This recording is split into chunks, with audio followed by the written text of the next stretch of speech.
The Anonymous Teacher, Dispatch 22, a 21st century computing lesson. In this exciting information age, an age of digital devices, Thaddeus II Primary School has barely enough iPads or laptops for one between two children.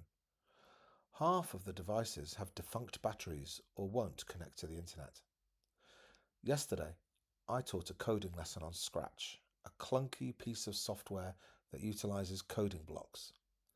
Even though they could just ask AI to do it, every child was supposed to design and code a bat and ball game in the style of Pong. I started the lesson with 14 laptops, but within 10 minutes, 6 failed. I now had 8 working devices for 30 children. Not even enough for one between 3.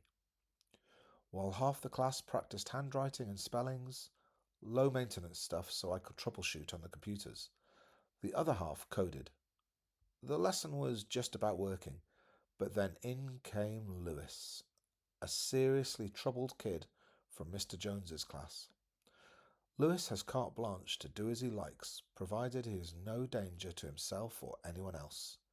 If he wants to wander in and out of other classrooms, he can.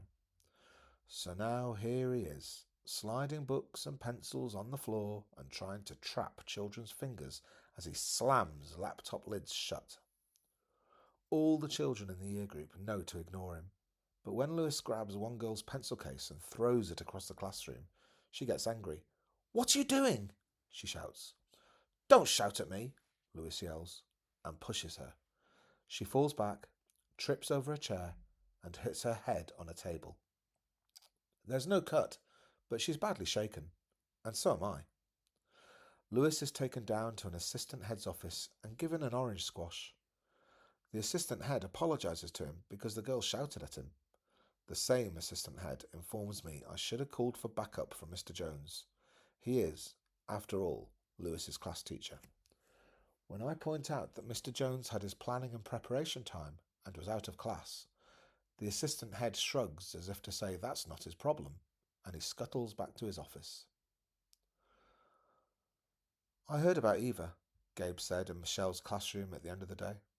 It was the first time they'd spoken since his slump yesterday.